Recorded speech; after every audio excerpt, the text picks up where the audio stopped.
Olá a todos, estamos começando mais um InfraCast, o podcast da Frente Parlamentar Mista de Portos e Aeroportos. Eu sou Thales Silveira, coordenador de comunicação do Instituto Brasileiro de Infraestrutura. E hoje contamos com um podcast muito especial. Contamos com o editor-chefe do grupo B News, Leopoldo Figueiredo. Seja bem-vindo, doutor Leopoldo. Thales, muito obrigado. Também ao público que está nos assistindo aqui, é um prazer estar aqui. Mário, muito obrigado também pelo convite. Já tinha deixado vocês na mão uma vez que eu houve o convite, mas eu não pude atender. Então agora fico muito feliz de poder honrar esse convite e estar aqui debatendo com vocês e para que o público também acompanhe um pouco das novidades, das novidades do projeto BNews e também das novidades desse setor de infraestrutura de portos e aeroportos e logística e transportes, enfim, que realmente acho que sendo bem racional, vive um dos momentos, eu acho que mais pulsantes das últimas décadas. Interessantíssimo. Muito rico. Interessantíssimo. Já vemos que vamos ter um podcast muito informativo, né, Mário?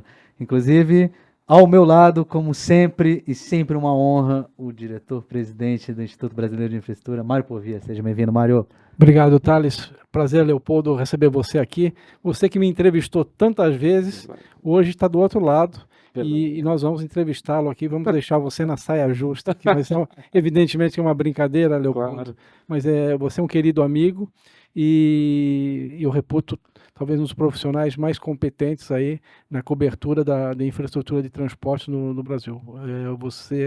Eu me lembro quando eu conheci você jornalista, começou a fazer um curso de engenharia, mas depois você conta essa história aí pra gente. Vamos começar, inclusive, Obrigado por pelas ela. palavras. Inclusive, vamos começar por ela. Sim. Sempre abrimos esse InfraCast aqui perguntando para os nossos convidados um pouco da sua biografia. Então, conta para nós. Quem é Leopoldo Figueiredo? Olha, bom, Leopoldo Figueiredo nasceu em Santos, no litoral de São Paulo. E voltando mais para o setor de transporte, assim, a minha primeira experiência. Bom, como todas as famílias em Santos, minha família teve profissionais do setor portuário, né? Meu pai, uma boa parte da jornada profissional do meu pai foi em cargo de gestão. Meu pai é economista, foi em cargo de gestão em companhia de navegação. Tive tio-avós, que trabalharam ou que hoje chamam de trabalhadores portuários avulsos. Na época não tinha essa denominação, mas foram diretores de sindicato também. Enfim, eu peguei ali uma época em que a cultura portuária, a cultura marítima na cidade de Santos, em São Paulo, era muito, muito mais presente. Assim, o porto estava muito mais próximo da cidade. Não que hoje a presença do mercado de trabalho portuário na vida da comunidade não esteja presente. Sim, continua presente, mas havia uma cultura portuária e marítima muito mais próxima, né, sabe? Estamos falando aí dos anos... Eu nasci nos anos 70, estamos falando aí mais dessa fase. Profissionalmente, a minha primeira atividade foi como TPA. Eu estava na faculdade, no segundo ano de jornalismo, do curso de comunicação social na Universidade Católica de Santos, quando o Sindicato de Conferentes de Carga e Descarga do Porto de Santos fez um concurso público abrindo vagas para quem tivesse interesse de trabalhar como conferente de carga e descarga. Naquela época ainda existia a dupla conferência, a conferência da agência e a conferência da agência e a conferência das docas. Para a gente ver como o setor evoluiu e se modernizou, né? A minha inserção no mercado de trabalho profissional ocorria numa fase em que já havia o início de um processo de modernização portuária. A companhia Docas já saía da operação portuária. Aí nós estamos falando de 93, o ano da lei, né? Da primeira lei de modernização portuária, efetivamente. Mas ela começa... Aí eu passei no concurso, comecei a trabalhar como conferente de carga e descarga. Quando terminei a faculdade, fiz a faculdade toda trabalhando no porto. Quando terminei a faculdade, continuei trabalhando no porto e acumulei durante um período a atividade profissional do jornalismo e também trabalhador do porto. Mas aí me fizeram um convite, até pela minha experiência, para ser jornalista portuário, ingressar na cobertura do Porto de Santos no dia a dia. Aí eu dei uma parada na atividade portuária e me dediquei só ao jornalismo. Continuei no setor, acompanhando o setor portuário, só que aí num outro ponto. E aí, como você citou a questão da engenharia, isso aí eu me formei, me graduei em 96, em 20 anos depois, eu tive a oportunidade de de ingressar na primeira turma de engenharia portuária de Santos. Tradicionalmente, a engenharia portuária sempre é um curso de pós-graduação. Aí uma universidade local fez o curso de graduação, trazendo um pouco das disciplinas que eram vistas mais na graduação. Tradicionalmente, nos cursos de engenharia, o ambiente portuário é debatido na graduação de engenharia civil no último ano, numa cadeira chamada Vias e Portos Navegáveis. Ou seja, bem marginalmente mesmo. Bem marginalmente. E essa proposta não, essa proposta ela mesclava disciplinas da engenharia de produção, na parte de logística, na engenharia civil, quando se fala das obras portuárias, obras costeiras, obras de proteção portuária, dragagem, e também falava um pouco de engenharia ambiental. Então, assim, era um curso, assim, era uma proposta bem interessante, que mesclava uma série de engenharias. E aí, na verdade, foi uma grande oportunidade para aprofundar o conhecimento e entender ainda mais, entender melhor, né, sobre o setor. Sim. E você tem irmãos, Leopoldo? Família grande, pequena? Sou eu e uma irmã. Perfeito. 2 anos mais nova do que eu. Perfeito. Agora, você contou aí, então, que você se credenciou bastante para estar hoje na posição que você se encontra, mas eu queria entrar um pouquinho na questão da comunicação portuária. A gente tem um comitê temático aqui no IBI que fala muito sobre o setor. Ele é pujante, mas ele é de difícil acesso no sentido de se comunicar bem com o público, né? Como é que você vê esse cenário? A gente evoluiu em termos... A sociedade entende um pouco do setor portuário ou ainda é uma questão meio perdida ali no universo do Brasil? Thales, veja bem, a sociedade hoje entende muito mais de logística e de portos do que antes, mas o caminho é longo. Seria, na verdade, responsabilidade minha afirmar que hoje há um pleno conhecimento. Não, mesmo em cidades portuárias, a cultura portuária ou a cultura marítima, ela é muito distante, o que é uma infelicidade. Na minha carreira enquanto jornalista portuário e trabalhando com outros profissionais do setor, a gente sempre debate que a gente vive, na verdade, no fio de uma navalha. A gente tem que ser didático ao lidar com temas, porque a gente não pode afastar a população que esteja interessada em saber do que estamos falando, então explicar o que é uma dragagem, explicar termos técnicos, o que é um calado, né? A diferença entre atracação e fundeado. Me recordo um dos meus primeiros textos em Porto, eu escrevi que o navio estava atracado na barra. Aí no dia seguinte me mandou um senhor que depois se tornou um grande amigo meu, falou assim: Leopoldo, olha, me mandou um e-mail, foi um e-mail. Um e-mail assim: olha, parabéns pela reportagem, tudo, mas eu só gostaria de esclarecer que você cometeu um erro. E sim, eu cometi um erro. Assim, olha, navio não atraca na barra. Navio fundeia na barra. Atracar precisa de uma estrutura de cais acostável, de dolphins, enfim, para que ele fique preso, atracado mesmo. Na barra, ele lança o ferro, enfim, mais que tenha dolphin, é fundeado mesmo.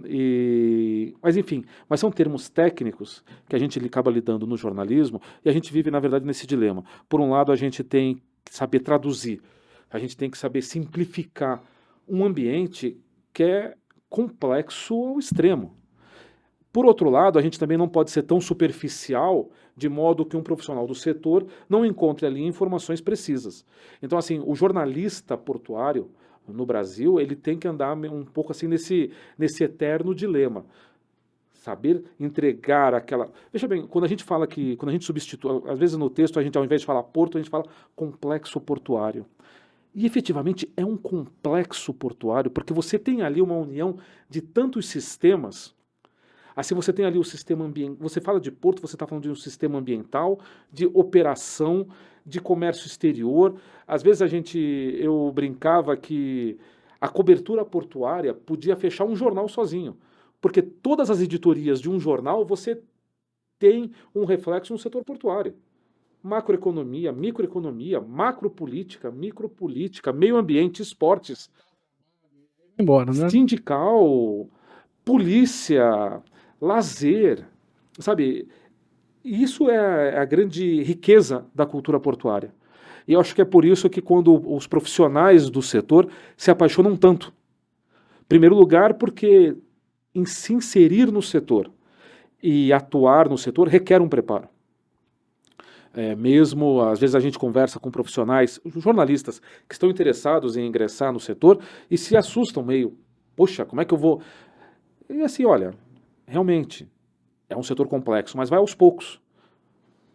Na primeira semana você vai ter um aprofundamento, na segunda semana vai saber mais um pouco, em 3 meses você está mais sabendo exatamente... Tá quase íntimo do setor, né? Exato, exato, porque assim, o importante é aquele profissional está constantemente atuando ali. Porque assim, o jornalismo portuário, na maior parte das coberturas que são realizadas, acaba sendo uma subdivisão do jornalismo econômico.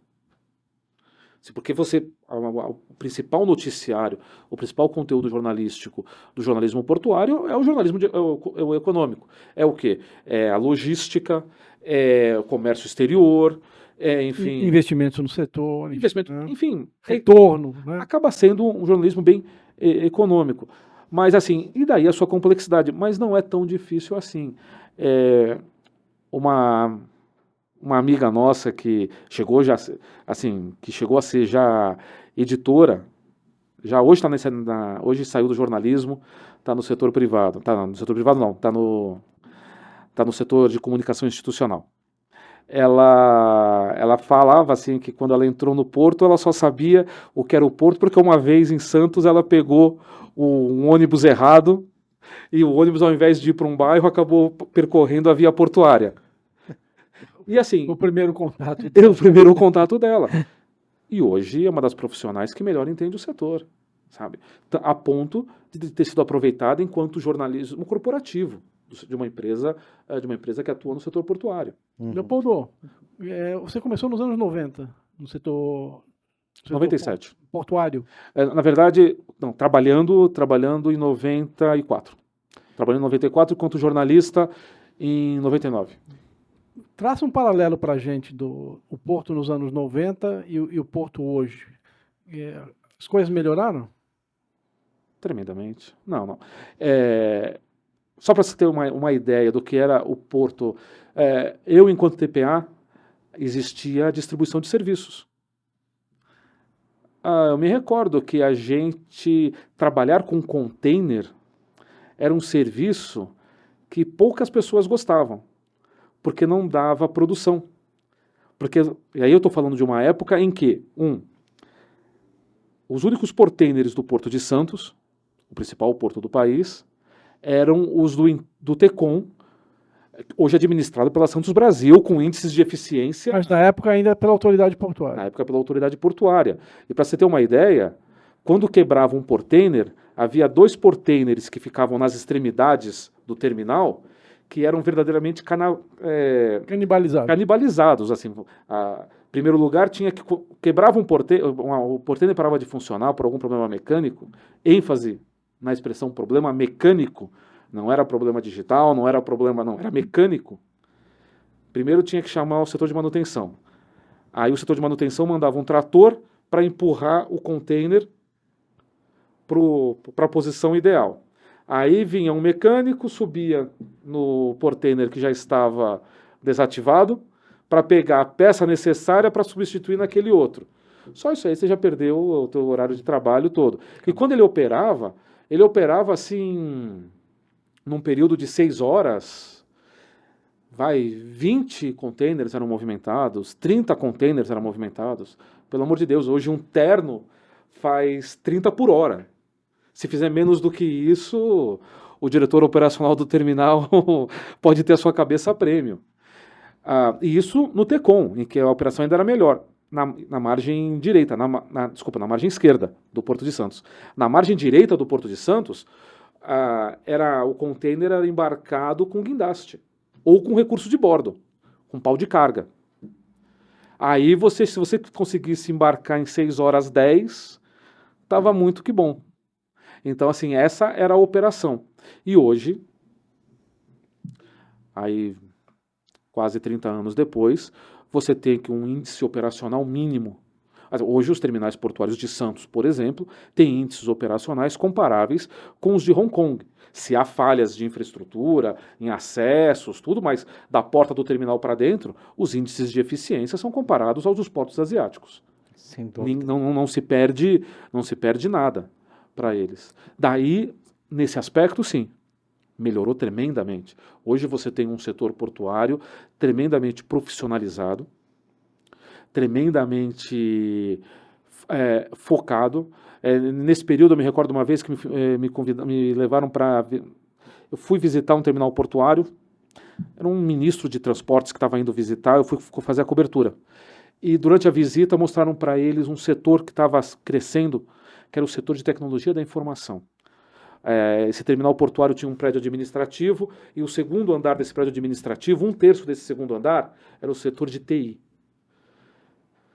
5 anos depois eu voltei, o setor de TI ocupava todo aquele andar e mais o andar de cima. A ponto de chegar numa entrevista que eu fiz com um diretor do porto de Long Beach, foi uma visita técnica, ele estava falando sobre um dos terminais, que chamavam de terminais fantasmas, né? Na verdade, um terminal totalmente automatizado. E automatizado tanto no pátio, tanto no gate quanto no pátio. Só não era automatizado no portainer.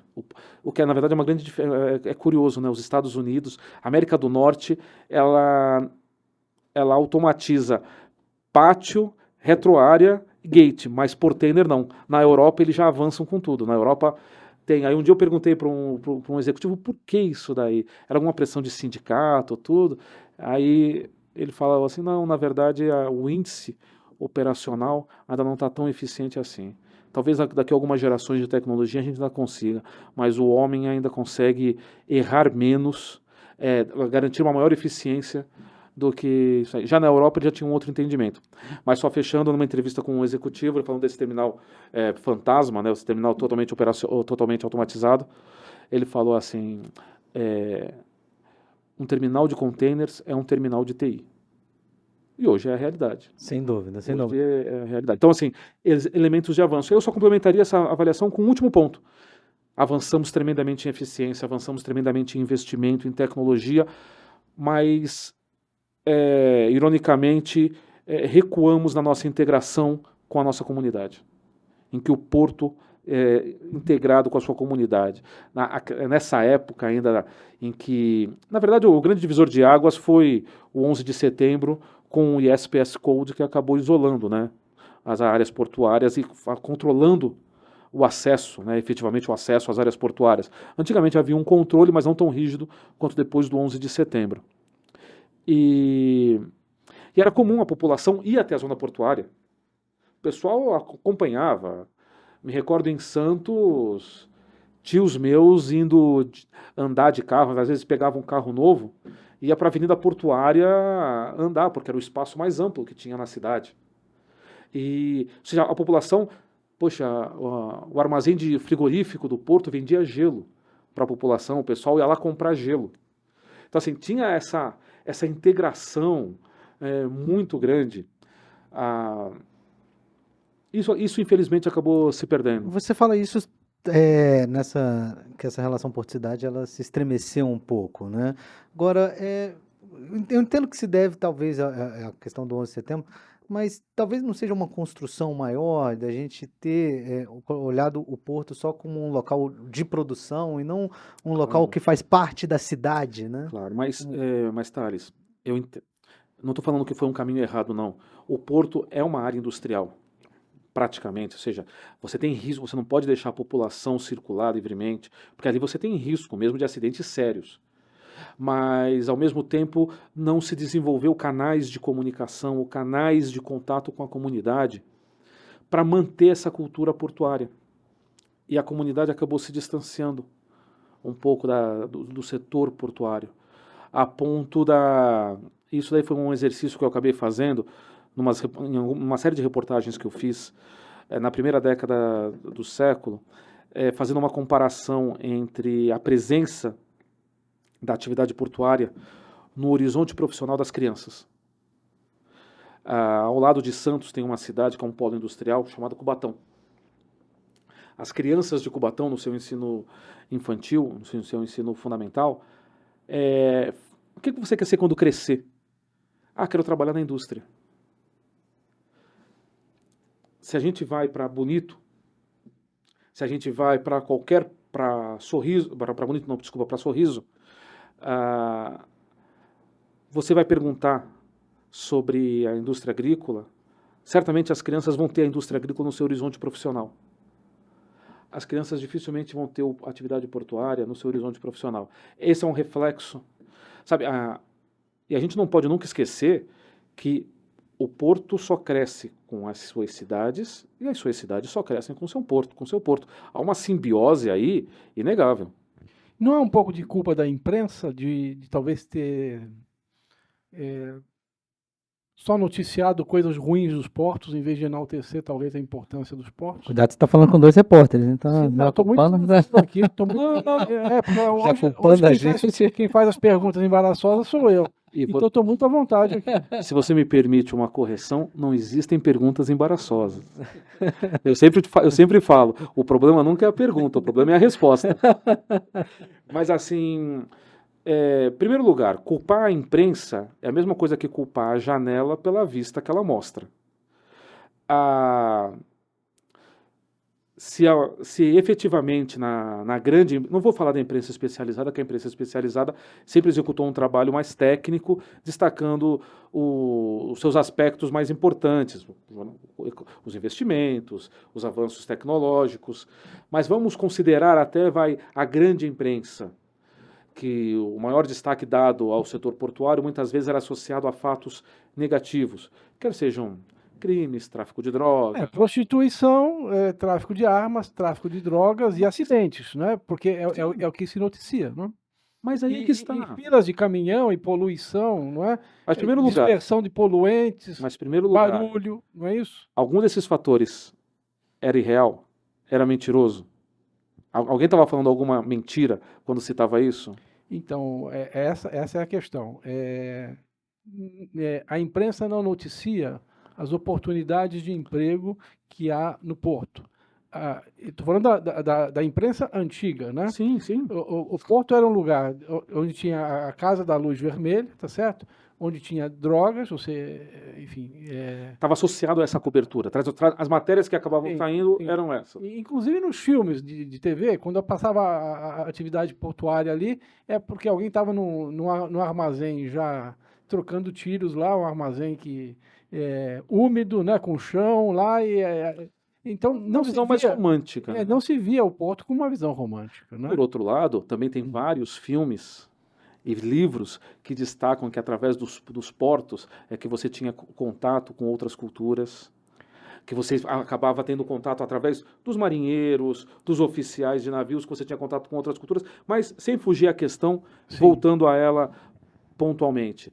Se você analisar a cobertura jornalística assim, da grande massa, acabava tendo exatamente esse ponto. Mas assim, a gente não pode negar que, tirando o jornalismo técnico, o jornalismo especializado, que sabia fazer essa leitura, esse aí era o assunto, digamos, mais sensível, que chamava mais atenção. Mas aí a gente chega no ponto que eu considero, na verdade, o nosso maior obstáculo. O setor portuário nunca se preocupou com a sua imagem. O setor portuário nunca se preocupou em desenvolver uma cultura portuário-marítima no Brasil. E quando a gente se depara, por exemplo, com a realidade cultural de países do norte da Europa, em que uma autoridade portuária avalia-se, olha, eu tenho que verificar se esse empreendimento aqui vai ser bom. Por exemplo, a Autoridade Portuária de Rotterdam, eles delimitaram que a exploração da área dos armazéns antigos tinha que preservar um espaço para a atividade de esportes náuticos na área antiga do porto. Havia essa preocupação. É uma cidade constituída de canais, né? Então navegar, eu imagino navegar na Holanda ou na Bélgica, né? Seja uma atividade que você faz com os pais, né? Como andar de bicicleta, por exemplo. Você leva a população até lá. Você permite isso aí, ou seja, a autoridade portuária sempre entendeu a importância de manter a comunidade, a importância de manter as famílias presentes. Quando o governo holandês, na verdade a municipalidade de Rotterdam, resolve levar a debate o primeiro projeto de expansão do porto de Rotterdam, que é o Maasvlakte, no debate com a comunidade foi levada a seguinte questão: nós precisamos desse projeto, porque senão o porto ficará ultrapassado. Precisamos de novas áreas para novos e grandes terminais. Para financiar esse empreendimento, vamos ter que criar um imposto específico para isso. A população autoriza esse imposto. Mas lá tem um detalhe, né? Se essa carga não ficar na Holanda, ela vai para outro país, né? Diferente do Brasil, né? Que se a carga não está no Rio, ela vai para Santos, se não está em Santos, vai para Vitória. Sim. Mas lá não, lá é a Holanda concorrendo com Bélgica, com Alemanha. Sim, mas se a carga sair de Santos e for para o Rio, o trabalhador portuário de Santos vai perder serviço. Mas continua sendo uma carga brasileira, é isso que eu estou falando, né? Não afeta o governo federal. É isso. Mas as comunidades são portos afetadas. federais, né? Mas as comunidades são afetadas. Mas quais seriam umas soluções para para que o porto chegasse à população de uma maneira mais assertiva? Seria, de repente, o fortalecimento dos CAPs? Seria o que, por exemplo, o Santos fez agora com essa construção do Parque Valongo? Sim, exatamente. São iniciativas como essa que começam a aproximar. Veja bem, até você citou agora o exemplo do Parque Valongo, que para quem está nos acompanhando aí não conhece ou não sabe o que é o projeto do Parque Valongo, o Porto de Santos pegou uma área antiga que não estava operante, Degradada, inclusive. degradada, sem condições operacionais, né? Ali você não tem retroárea para você operar com carga. E entregou à prefeitura, e a partir de investimentos realizados, viabilizados pela prefeitura, mas realizados efetivamente por operadores portuários, por terminais portuários, eles revitalizaram toda aquela área que se transformou ali num espaço de cultura e lazer. E que ali é o único trecho do porto em que a população pode, tirando a orla marítima, né, em que a população pode chegar na zona portuária e, a partir dali, ver a operação de navios, ver exatamente o que está acontecendo. Ali você tem uma visão de pelo menos 2 grandes terminais portuários de contêiner. Mais uma vez, foi a primeira vez que a população pôde voltar ao setor portuário. Até então, a pessoa só sabia quais eram os grandes ícones da atividade portuária. Os navios passando na orla, né? Quando a pessoa estava caminhando na praia. Isso aí eu estou falando da realidade de Santos. Os navios na orla, a fila de caminhões e uma eventual poluição. Não se perdia o ambiente portuário, não existia o ambiente portuário. Então, assim, isso daí, eu estou falando, assim, falando tecnicamente, faltava, na verdade, uma política de comunicação. E agora mudou? Está melhorando. Então, essa é a questão que eu queria Está comentar melhorando. contigo. Estou há 20 anos aí participando de eventos, né? E eu não consigo, nos últimos 3 anos, participar de um evento que não se aborde a questão porto-cidade, né? Então, isso efetivamente entrou na pauta, né? Sim. E veja bem, isso daí, Mário, não é algo... Não é um preciosismo, isso daí não é uma questão de vaidade, não. Como eu falei há alguns instantes, um porto só consegue se desenvolver se a sua comunidade se desenvolve. E a sua comunidade só se desenvolve se o porto se desenvolve. Pontualmente. E hoje está mais gritante isso. Você precisa de mão de obra qualificada.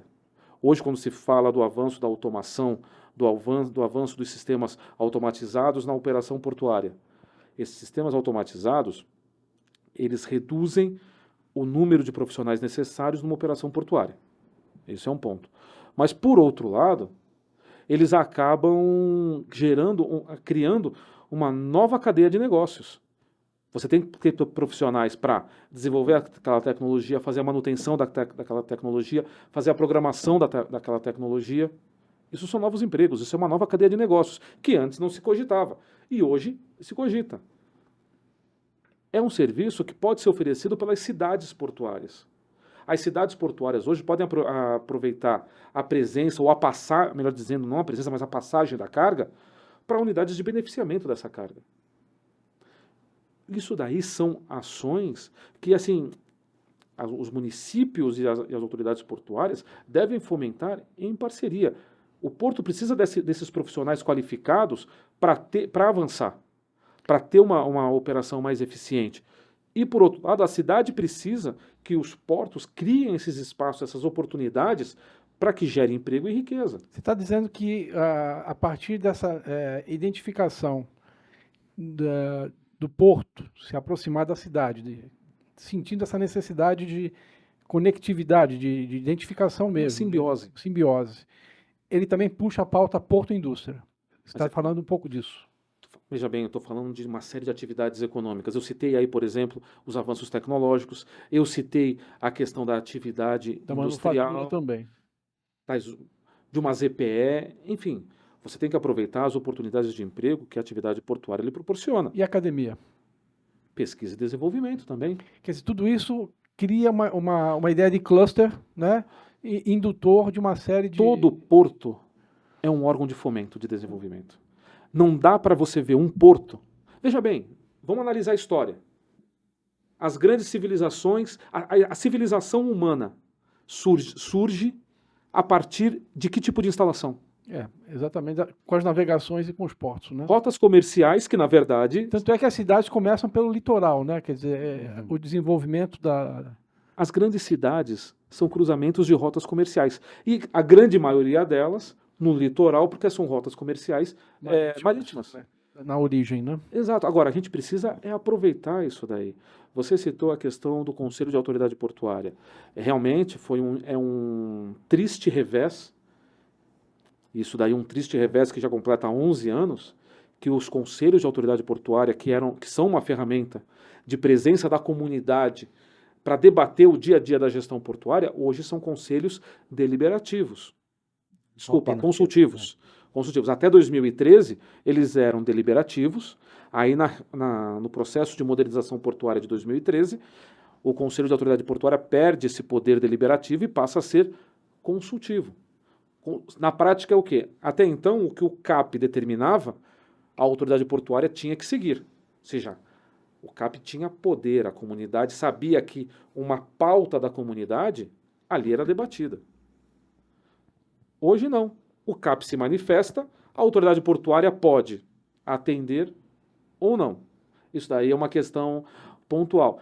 E aí vamos pegar, por exemplo, o exemplo de Los Angeles e Long Beach. Um complexo portuário, hoje separa o Porto de Los Angeles do Porto de Long Beach, administrados pelas suas municipalidades. Como é que chega um momento, nos anos 80, nos anos 90 agora, em que as autoridades municipais as autoridades estaduais começam a perceber um aumento do caso de câncer de pulmão e problemas pulmonares na população. Eles vão investigar o quê? É a concentração de poluentes causados pela atividade portuária na região. Como ali a administração é regional dos portos, eles fazem com que as autoridades portuárias comecem a implantar ações para reduzir a emissão de poluentes.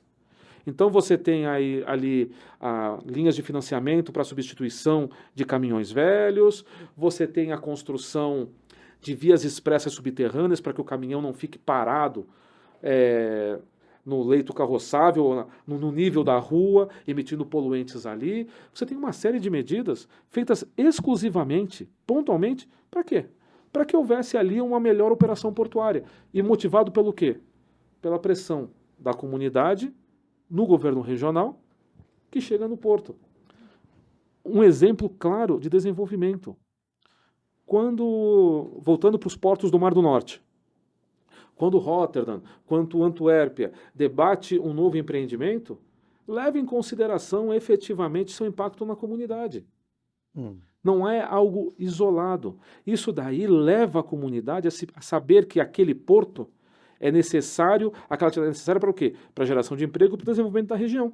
Leopoldo, nós tratamos Porto isoladamente por um bom tempo, né? Desde a Portobras, que a Sim. Portobras cuidava de portos, né? Depois criamos o Ministério de Portos e não criamos o Ministério de Infraestrutura, Secretaria, né? que era a Secretaria com status de Ministério Sim. de Portos, né?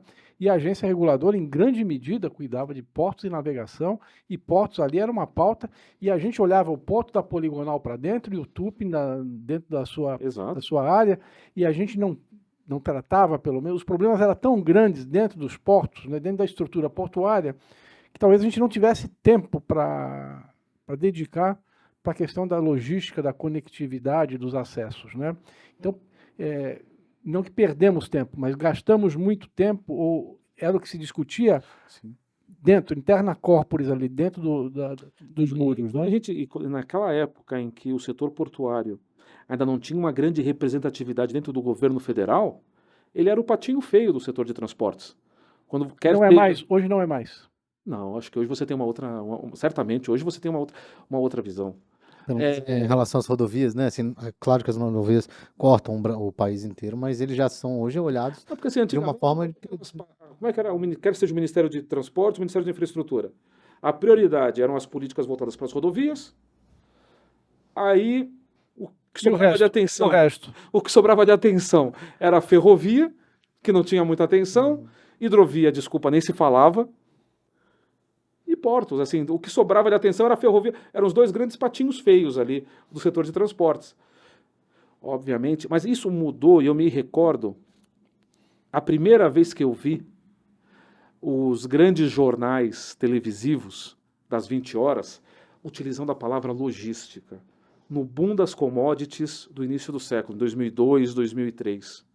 Quando o Brasil teve aquela demanda forte pelas commodities brasileiras e começou-se a se debater como trazer a produção agrícola do Centro-Oeste até os portos, ou seja, na a zona costeira. competitividade do país, né? Custo, exatamente. E aí, eu acho que eu vi uma mudança de mentalidade pontualmente nesse momento, no boom das commodities do início do século, quando a sociedade começa a debater.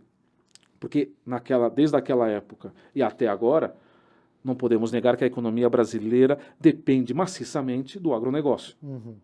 Infelizmente, ainda somos um país de commodities. Não conseguimos agregar valor às nossas correntes de exportação. Leopoldo, questão da porteira para dentro, você ouviu bastante, né? Mas você usou aqui uma expressão agora da porteira do porto para dentro, que está tudo bem. E assim, os terminais são produtivos, né? Uhum. Então essa expressão da porteira do gate para dentro, porteira para vamos fora. falar do gate para dentro, né? Sim. Eu não tinha ouvido ainda, né? Os nossos problemas hoje são de acesso. Os nossos problemas hoje são de logística. Acho que se nós pudermos elencar os dois grandes desafios hoje do setor portuário, são de logística, assim, acessos terrestres, mas eu trato como logística porque também a gente tem a questão de armazenagem. E a armazenagem é uma grande deficiência. A nossa legislação voltada para a armazenagem ainda é muito antiquada. Não se promove, não se cria oportunidades para que as unidades de armazenagem sejam também unidades de beneficiamento das cargas. Sabe, uma mudança na legislação que permita esse tipo de atividade. Valor agregado na logística. É isso. Exatamente, poderia impulsionar tremendamente. Inclusive estoques reguladores também, né? Silos, né? Porque hoje você é obrigado a movimentar em bloco, né? Na colheita, né? Pagando fretes mais caros, exatamente. Disputando, né? E de igual forma você não se beneficia quando o preço está melhor porque você não estocou, né? E outra coisa, você acaba também pressionando as vias de acesso, a infraestrutura de acesso, sempre no teto. Assim, tem um período tranquilo e um período de teto. E aí realmente não dá. Toda a via de acesso é dimensionada para a média, não nunca para o pico. E no pico você vai ter esse tipo de problema assim. E só para complementar a resposta, Nós falamos aqui dos acessos terrestres, sim, nós temos as dificuldades dos acessos ferroviários. Se essa é uma realidade menos crítica na região sul e na região sudeste, quando vamos para o Nordeste, por exemplo, é temerário a falta de acessos ferroviários. A necessidade de investimento ferroviário no Nordeste é... Mas o Nordeste será o grande. grande beneficiário de todos esses investimentos, se você for verificar o Norte e Nordeste, né? Porque a gente tem aí a Norte-Sul, nós temos a Leste-Oeste, né? Vamos ter aí, muito provavelmente, short lines aí conectando isso, né? E, enfim, Transnordestina, talvez a Bahia ainda não esteja bem equacionada. Mas esse é um processo muito recente, e o Sul né? também. O Sul também tem problema com ferrovias, né? Não, mas Nós não temos muitas ferrovias eficientes Mas a malha, lá para baixo. mas né? a malha ferroviária existente na região sul e na região sudeste, perto da malha ferroviária demandada e não existente na região nordeste, os portos nordestinos hoje têm muita dificuldade de acesso ferroviário. Os projetos estão sendo realizados, sim, mas hoje a realidade, a malha ferroviária nordestina ainda é muito pobre, comparando com a malha ferroviária na região sul e na região nordeste, que já tem investimentos aí dos últimos 30 anos. E nesse sentido, mais uma vez, o Porto de Santos se torna protagonista com a criação da FIPS, né? Que foi um modelo, na verdade, autorizado, avaliado e autorizado pelo Tribunal de Contas da União, pelo governo federal, e que demonstrou, na verdade, entregar a gestão da malha interna do porto para os seus operadores ferroviários. Uma PPP, né, Leopoldo? Ainda que não tenha Sem essa denominação. denominação. A gente estava hoje pela manhã na Comissão de Infraestrutura do Senado, falando de hidrovias, né? E alguém em algum momento falou, olha, é impensável deixar as hidrovias com um gestor público, né? Nós queremos ter um gestor privado. E aí me ocorreu, a gente está fazendo aqui concessão de rodovias, concessão de ferrovias, concessão de aeroportos, provavelmente vão fazer concessões nas hidrovias. Eu lhe pergunto, por que nós abandonamos as concessões portuárias? Na verdade, uma mudança de governo, né? Nós tivemos uma mudança de linha de governo. Até então, durante o governo Bolsonaro, estávamos avançando nesse quesito, de passar a concessão dos portos para a iniciativa privada. Agora, no governo Lula, a diretriz foi outra, manter a concessão dos portos, os portos enquanto poder público, passando apenas a operação para isso. Pontualmente, assim, era um modelo ainda muito incipiente passar. Internacionalmente, os grandes portos, na verdade, são administrados pelo poder público, mas as suas operações, as suas atividades fim, são da iniciativa privada. São pouquíssimos os casos, Austrália, Reino Unido, que a iniciativa privada administra a autoridade portuária. A autoridade portuária é privada. Então, assim, nesse caso, a decisão foi política, pontualmente. Havia um viés político antes e agora houve um outro viés político. Essa foi a grande. Não foi nada, infelizmente, não foi uma questão técnica. Mas aí, então, a resposta pode vir da Codeba, no caso agora da Vports, né? Se a gente vê... Da Codesa. Da Codesa, perdão. Agora a gente pode realmente ver... Que foi o único porto privatizado. Então, eu imagino que só o tempo vai mostrar o quanto que esse modelo pode virar aqui no Brasil, né? Se a gente tiver efetivamente a Vports trazendo realmente um boom pro porto, sim, aí realmente a gente pode... Veja bem, a atividade portuária é um serviço público. Uhum. A nossa Constituição diz isso. Hã? Mas é pontualmente um serviço público que pode ser repassado para a iniciativa privada. Mas assim, ela tem que ser controlada e supervisionada pelo poder público. Por isso existem as agências reguladoras, onde você faz a concessão. Exatamente. Toda a política pública não é uma atividade que você pode repassar e o governo, o poder público, a partir de então, não mais se importar com isso. Você tem, na verdade, que manter um controle. Você tem que manter um controle sobre essa atividade. Uhum. O exemplo da Vports é um exemplo que, respeitadas as características do complexo portuário de Vitória, tem que ser agora monitorado. para saber exatamente que ganhos nós vamos ter a partir daí, que avanços nós vamos ter. É um porto de importância nacional, mas não é o principal porto do país. Entretanto, tem que ter um potencial de expansão grande. Então, assim, é um ótimo experimento para saber se esse tipo de legislação, como ele se desenvolve aqui no Brasil, respeitando as características da legislação brasileira. Sem dúvida. Sim, talvez seja o nosso grande problema, né? É o nosso modelo landlord, que nada tem a ver com o landlord mundo afora. Mas talvez O landlord é a brasileira, né? A brasileira. Mas talvez um outro problema, e a gente já falou, acho que rapidamente aqui, é que talvez passe por um empoderamento da autoridade portuária no sentido de tirar essa noção dos diretores serem quase um cabide de emprego político, né? Então, assim, talvez se a gente colocar uma diretoria qualificada dentro das autoridades portuárias, certamente a gente vai ter algum retorno maior, como acontece no mundo afora. Thales, primeira coisa, não é porque é indicado pelo governo que o profissional é bom ou é ruim. Não, óbvio. A autoridade portuária de Nova York e Nova Jersey teve casos de corrupção na diretoria da empresa. E ela é uma diretoria formatada de forma profissional. Sim, eu acho que o grande trunfo aí é o modelo de gestão. A definição de metas e de políticas públicas é algo a ser feito pelo poder público. Quer seja a União, quer seja o Estado, quer seja a municipalidade. Está falando em política pública. Política pública. Formulação de política. Exatamente. As metas, o PDZ, o plano. Assim, eu vou desde da macropolítica até a micropolítica, quando vai uma definição de metas para a autoridade portuária. Isso daí tem que ser algo na qual haja uma participação do poder público. Mesmo que, às vezes, a iniciativa privada possa participar de forma mínima. Agora, o dia a dia, a atividade, é o setor privado, que é o setor que vai dar a resposta mais rápida.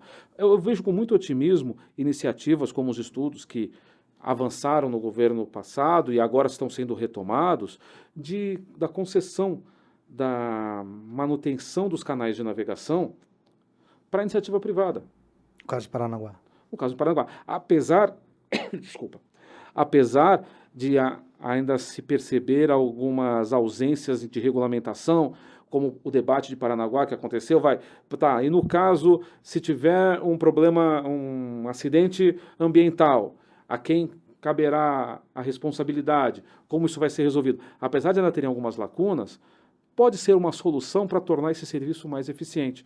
E aí eu só vou voltar numa pergunta que eu acabei esquecendo um ponto. Quando a gente estava falando de acessos, eu falei que sim, o maior desafio é a logística, por causa da armazenagem, falamos dos acessos terrestres, e eu não posso esquecer dos acessos marítimos, sim, porque precisamos ter portos mais aprofundados, cada um respeitando a sua realidade, seus navios de projeto, mas precisamos de portos mais aprofundados, sim, porque hoje a realidade da navegação no mundo faz com que o Brasil receba navios de maior capacidade. E a economia brasileira, felizmente, já demanda navios de maior capacidade. Sem dúvida. Você citou a questão de Long Beach, né, das estradas, é tudo por cima, né?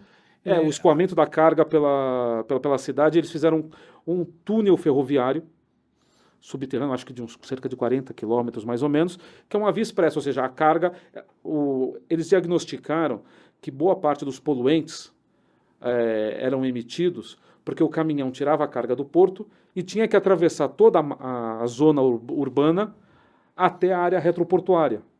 E para passar por toda a zona urbana, havia cruzamentos, semáforos. Então o caminhão dava partida, parava no cruzamento. O sinal abria, acelerava, andava mais um pouco, parava no outro cruzamento.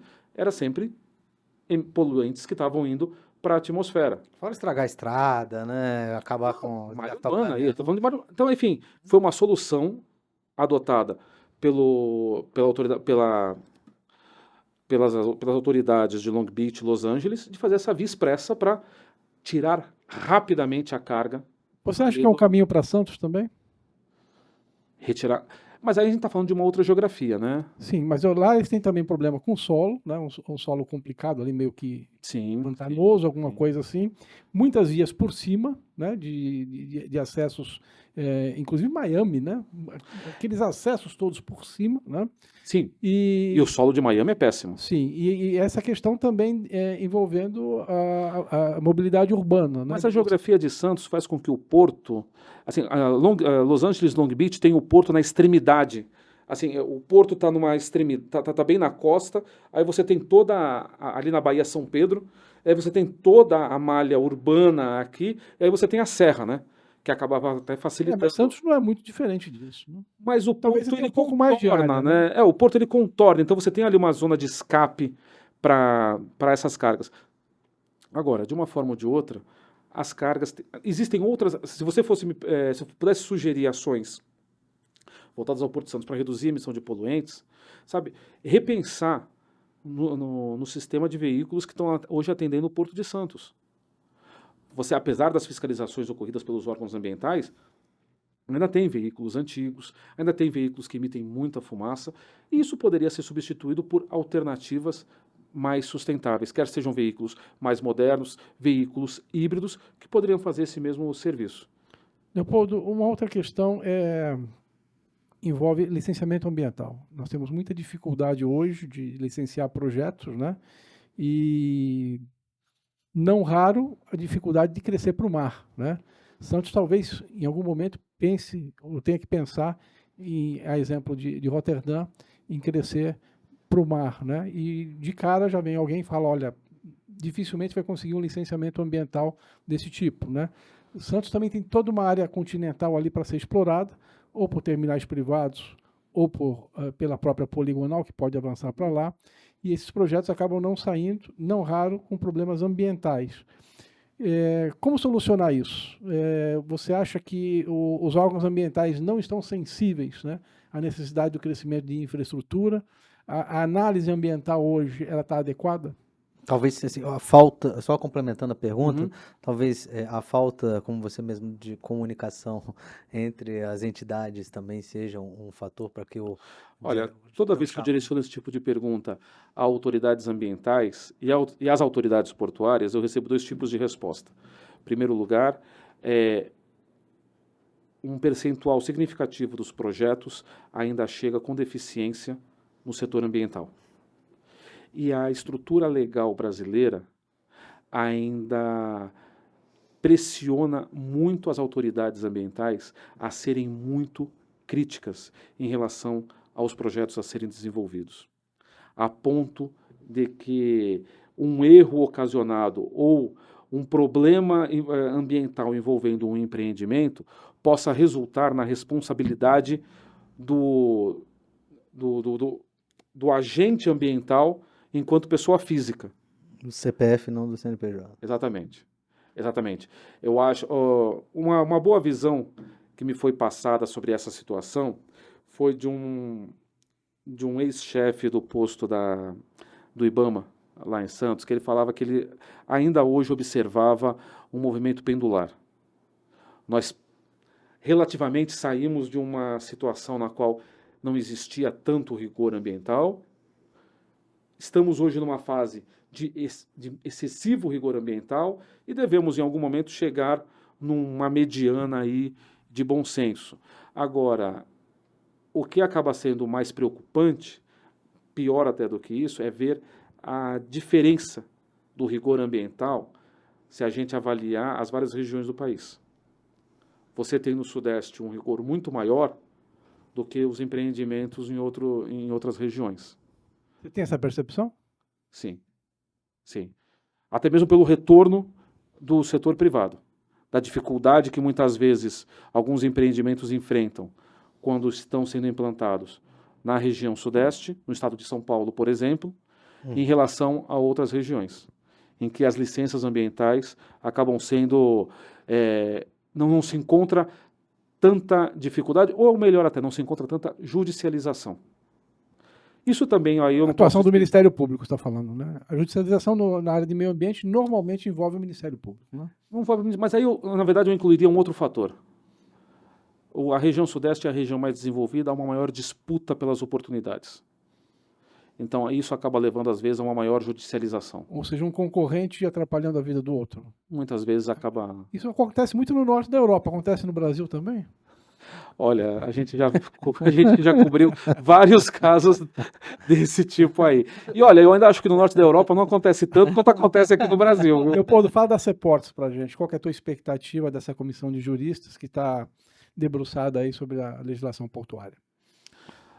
A comissão de especialistas, né, que está debatendo uma reavaliação do marco regulatório, em primeiro lugar, foi uma ótima oportunidade de se reavaliar a legislação, que já estava no momento de se efetivamente repensar o que está dando certo, o que não está dando certo. Hoje nós temos, por exemplo, no mercado de trabalho, é inegável os avanços tecnológicos do setor portuário. E muitas vezes a legislação não acompanhava esses avanços. Então, assim, alterações simples, adaptações.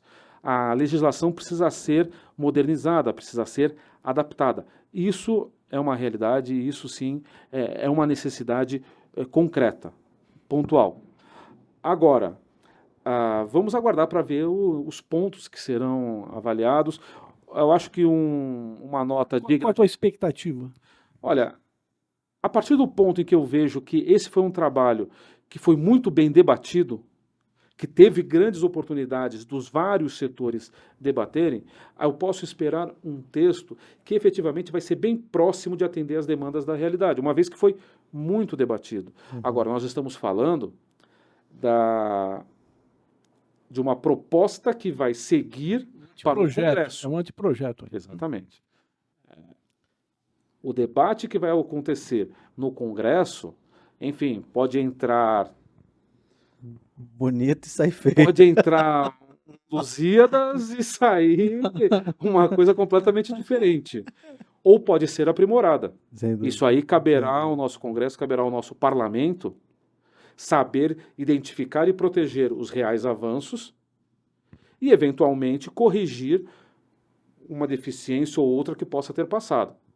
Mas, assim, o grande peso, a grande responsabilidade, o parlamento a sociedade brasileira tem aí uma oportunidade de avanço. Mas a palavra final caberá ao parlamento de saber preservar essa oportunidade. Uhum. Mas sem dúvida, a gente tem na aí, ANTAC... Só para complementar, por um lado me preocupa o fato que o nosso parlamento não... falo isso de uma maneira geral, não tem um grande conhecimento do que é o setor portuário, marítimo. Por outro lado, aumenta a responsabilidade de vocês, uma vez que um dos objetivos do IBI é auxiliar o parlamento nas questões portuárias e marítimas, de entender a verdadeira importância disso. Então, assim, aí eu volto à pergunta, direciono agora os holofotes a vocês, que assim, vai ser uma grande tarefa do IBI, uma grande missão do IBI acompanhar esse processo, nutrir bem esse processo para que o melhor advenha disso. Sabe que esse é um dos desafios que já vem sendo bem olhados pelo IBI e pela frente.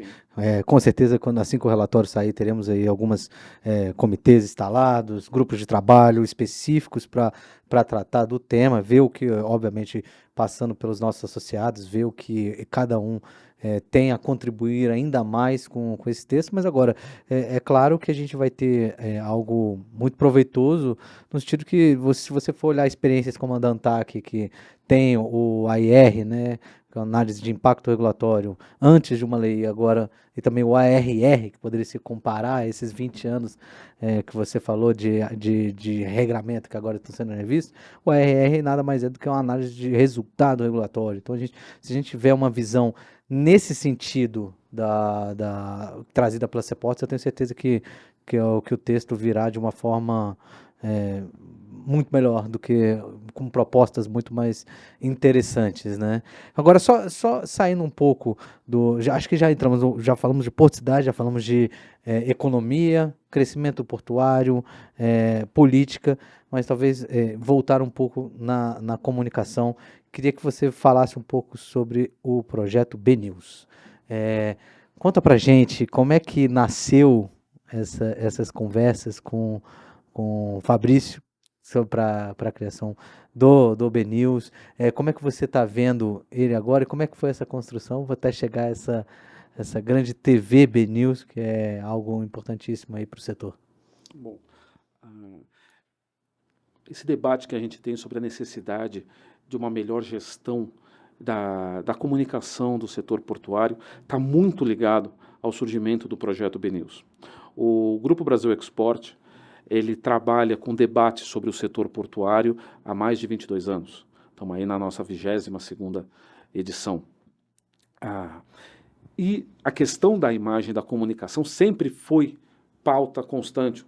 Mário, você comentou que nos últimos anos você tem visto esse debate, mas sempre teve presente, às vezes de uma forma mais tímida, e com o passar do tempo, de uma forma mais ostensiva, essa necessidade. E aí foi, na verdade, a capacidade visionária do Fabrício Julião, falo Fabrício Julião, CEO do Grupo Brasil Export, de ter percebido essa oportunidade, que o setor portuário demandava tanto uma melhor comunicação, que chegou o momento de ter uma plataforma jornalística, uma rede jornalística, voltada exclusivamente para o setor, voltada exclusivamente para o setor de transportes.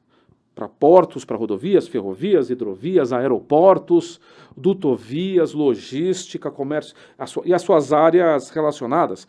Comércio exterior, transição energética, mineração, agricultura. Há uma grande demanda.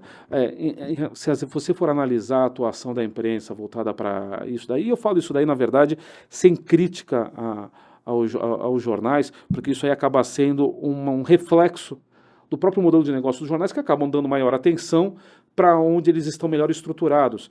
Então, você pegar o triângulo São Paulo, Rio, Brasília, a cobertura está muito centrada nessa região.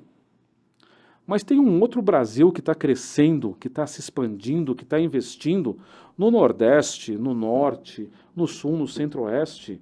Assim, o crescimento é assustador. No BNews, por exemplo, às vezes eu me deparo com edições do jornal que tem mais notícia do Nordeste do que de qualquer outra região.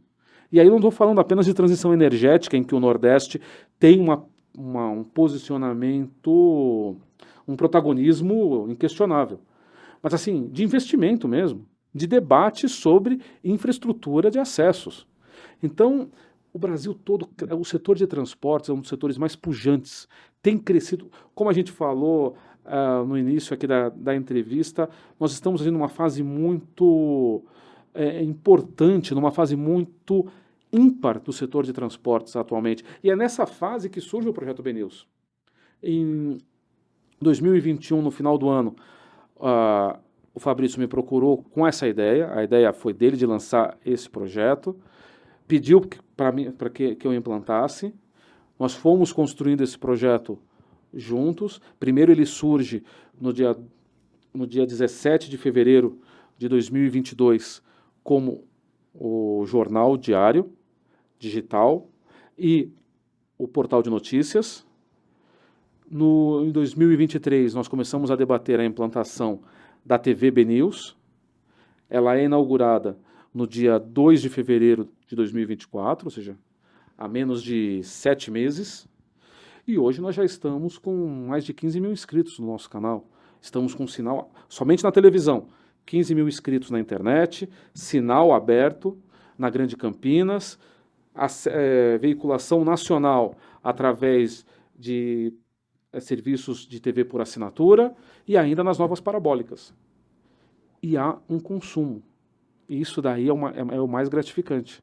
A gente toma o cuidado de, ao levar, assim, a gente tem essa preocupação de tratar assuntos específicos de uma forma que a população, de uma maneira geral, possa entender a sua importância. Nisso daí é um dos nossos esforços para envolver mais a população no setor de transportes, mostrar que o setor de transportes é investimento. Uma forma didática também, não? Sim, mostrar para a população que porto, eu vou falar porto aí, mais por uma facilidade de ser um elemento do sistema de transportes Mais que é fixo, representativo, né? talvez, sim. A rodovia, ela se estende por uma cadeia logística, a ferrovia da mesma forma, a hidrovia da mesma forma, então o alcance está tá mais distribuído num percurso. O porto é mais fixo, então a riqueza que ele gera é melhor identificada ali. Mas assim, o setor de transportes é vital para o desenvolvimento de qualquer região. Então, assim, a gente tem essa preocupação de passar essa mensagem. Não estou falando que não há problemas e não há problemas a serem resolvidos. Há desafios, sim. Há a questão de impactos ambientais que têm que ser equacionados, mas, ao mesmo tempo, são oportunidades. E oportunidades que podem ser implantadas e desafios que podem ser compensados de modo a não atrapalhar o desenvolvimento. É possível crescer respeitando o meio. Aliás, isso aí até um debate que a gente estava fazendo há 2 semanas no Sustenta Export. Todo empreendedor defende sustentabilidade. Se a gente parar e analisar que sustentabilidade é obter o mesmo resultado ou um resultado maior, gastando menos ou utilizando menos, todo empresário deseja isso. E aí eu estou falando menos dinheiro, menos energia, menos matéria-prima, menos os variados insumos necessários para a produção daquele produto, enfim, que a gente vai tá debatendo. A sustentabilidade, assim, e aí, mais uma vez, voltando para o setor portuário, foi o que falou, é o lema do Porto de Long Beach, que eles se apresentam como The Green Port. E aí tem um outro lema lá embaixo que eles falam: ser verde é ótimo para os negócios. Não estou falando aí de ecoterrorismo, mas o ser verde no sentido de ser sustentável, de você buscar fazer mais com menos. E é um mercado que se abre quando você mostra que você... É eficiência. Práticas, né? Você está trabalhando aí uma busca constante de eficiência. O conceito de eficiência e sustentabilidade estão ligados. O tripé da sustentabilidade: meio ambiente, economia e sociedade. Numa entrevista com um dirigente do Porto de Rotterdam, eu perguntei para ele, mas como é que... Estavam debatendo a questão de dedicação de áreas portuárias para operadores ou armadores. Aí ele falou assim, olha, o meu grande critério, na verdade, é o seguinte: se aquele empreendimento não vai gerar impacto ambiental ou seu impacto ambiental é compensado, se ele vai gerar emprego e vai aumentar a receita do porto, eu aprovo o empreendimento. E aí, quando eu estava escrevendo a matéria, na hora da entrevista, quando eu estava escrevendo a matéria, revendo os 3 conceitos que ele falou, eu falei assim, poxa, o que ele falou? Meio ambiente, economia e sociedade. É isso aí. Sabe? Então, o conceito não é... Assim, é possível crescer respeitando o meio ambiente. Hoje nós temos tecnologia para isso, nós temos oportunidade disso daí. E o setor como um todo busca isso. Porque ou você acha que os operadores portuários de Manaus estão satisfeitos de ter que enfrentar aquela seca crítica que motivou os 2 principais operadores a pegar um terminal, deslocar até Itacoatiara para fazer ali um transbordo de carga para barcaças que consigam percorrer o restante do rio devido à sua profundidade menor. Mas aí depois ainda pergunta se esse empresário vai querer continuar lá fazendo o escoamento dele ali no ano que vem, pensando que pode ter de novo essa... vou aumentar meu custo? Não, vou tentar. Sabe? Então, Sim. a busca pelo respeito ao meio ambiente é intrínseco aos negócios. Isso daí eles não tem essa partição. E aí a gente sempre traz ao debate a questão de mudanças climáticas. Se antes isso daí era algo distante, hoje nós temos uma seca crítica no Amazonas, nós tivemos uma tragédia climática no Rio Grande do Sul, região centro-oeste também está com problema, Rio Paraguai também está atingindo níveis críticos, pela costa brasileira há vários episódios de aumento da frequência de ressacas. Poluição no ar, né? Enfim, Sim, o setor de transportes está ciente, eu percebo essa consciência do setor de transportes e ações voltadas para isso. Especialmente porque são ações que fazem bem para o negócio, Sem os dúvida. negócios. Sem dúvida. Agora, e o que vem por aí no BNews? No BNews, bom, nós estamos numa fase de expansão. Nós abrimos recentemente, como eu já tinha citado, o nosso sinal. Agora nós estamos com o sinal aberto na região da Grande Campinas, no estado de São Paulo.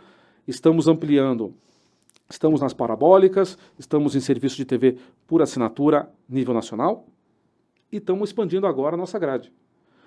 Agora vamos contar, já contamos com o Infracast na nossa grade, que vocês podem, se estão vendo pelo canal do YouTube, vocês podem sempre assistir ao vivo às quartas-feiras. Vocês têm duas opções, ou assistir no canal do YouTube aqui do IBI, ou vai assistir também no canal do YouTube do BNews. Excelente. Assistam no canal do YouTube do BNews, que é melhor, que assim dá audiência pra gente, mas também assistam no canal do IBI depois. Assista 2 vezes. Assistam 2 vezes. E estamos aí com novos programas, sim, vamos ampliar nossa grade, porque, em primeiro lugar, tem muito assunto ainda para a gente debater, tem muito assunto ainda, e o nosso público tem demandado isso. Tem Infraju vindo aí? Hã? Tem Infraju vindo aí? Temos um programa especial sendo preparado, voltado para o setor do judiciário, para o setor legal, debater legislação portuária, debater decisões judiciais voltadas ao setor de infraestrutura, ao rodoviário, ao ferroviário, à logística, ao comércio exterior. Então, assim, um programa, já estamos aí preparando aí essa primeira temporada do Infrajur.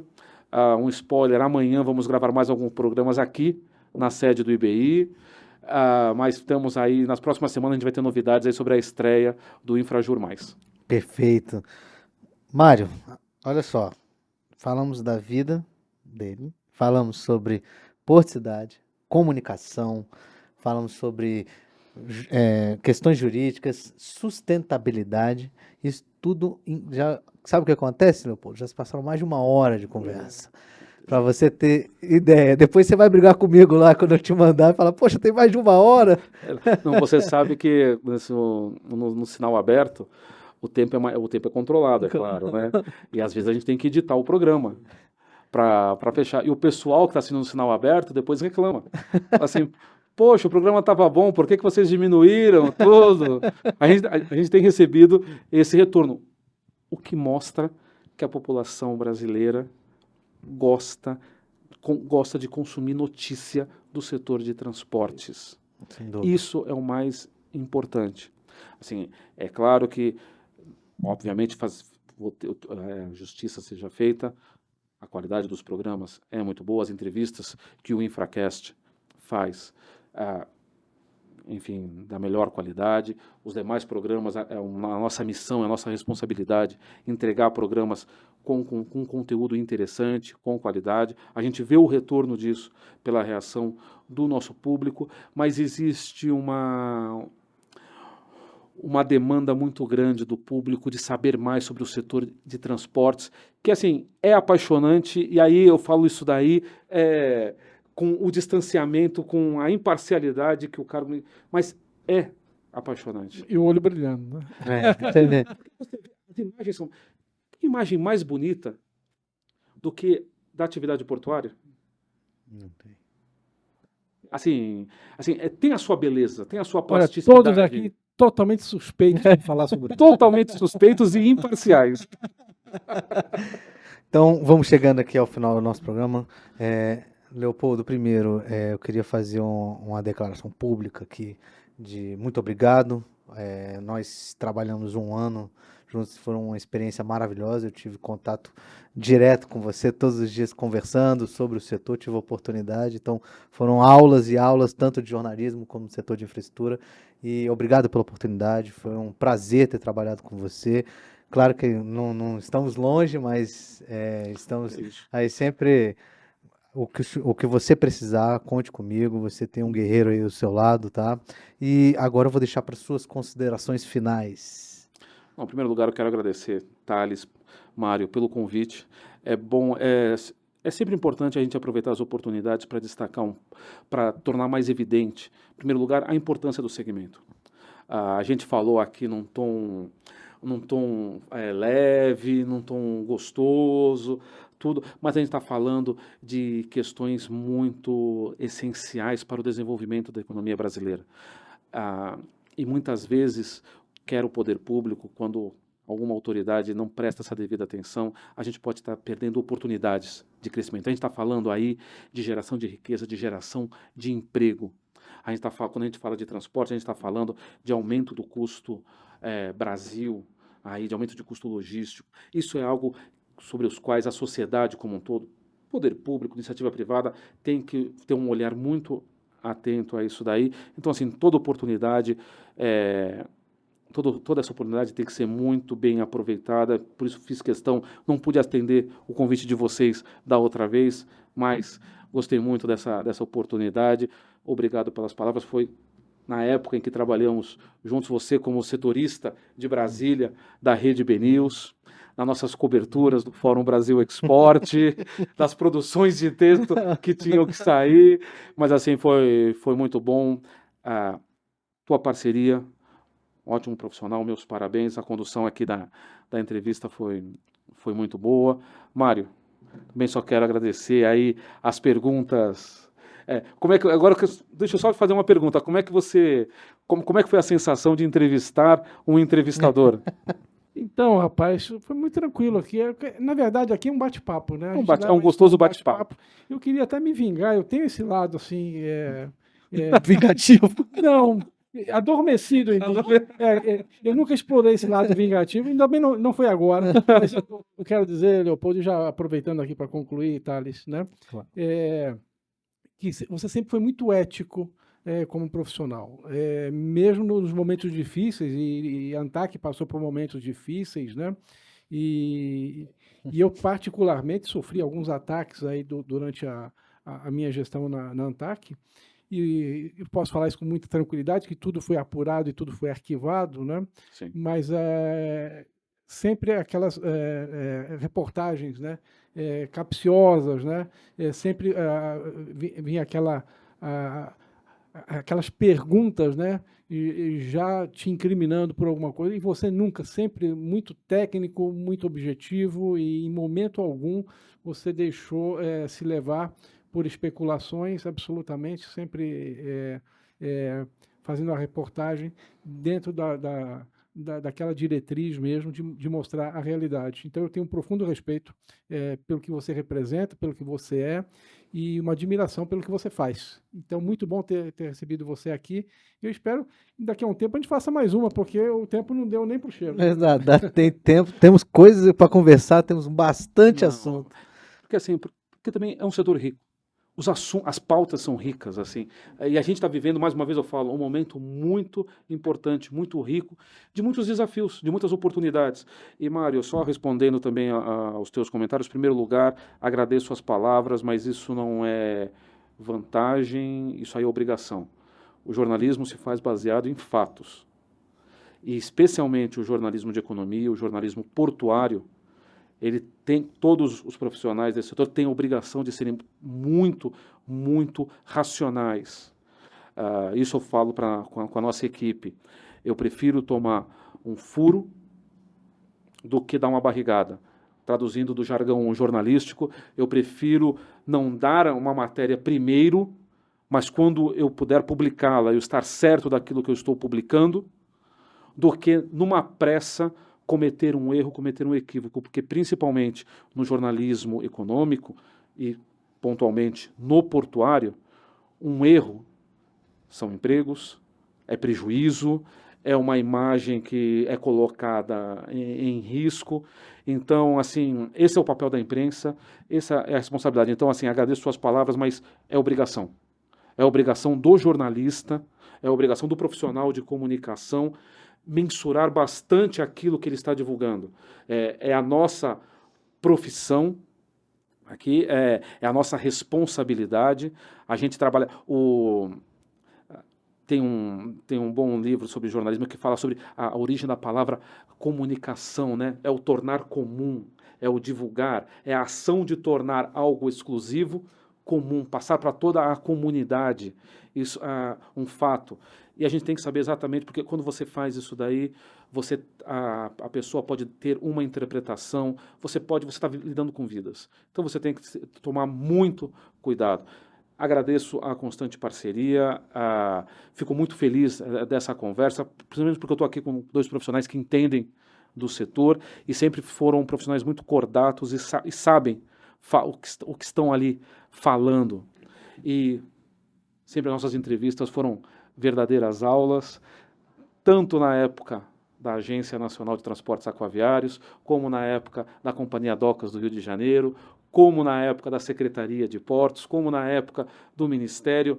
Enfim, o seu conhecimento no setor é inequívoco e é reconhecido. Então, mais uma vez, eu agradeço muito a oportunidade e também a todos aí que estão nos acompanhando. Obrigado pela paciência de ter acompanhado esses debates aqui, esses causos aqui. E se vocês me permitem, convido a todos para sempre acompanharem a TV BNews, quer seja no sinal aberto, quer seja no YouTube, nas nossas redes sociais. Tem muita coisa e muita oportunidade acontecendo no setor de transportes e vocês têm que estar a par disso daí. É a vida de vocês, é o desenvolvimento do país, de todos nós, que está em jogo. Sem dúvida. E você curta, se inscreva no canal, acompanhe nossas redes sociais, porque nós seguimos em busca de uma infraestrutura forte no país.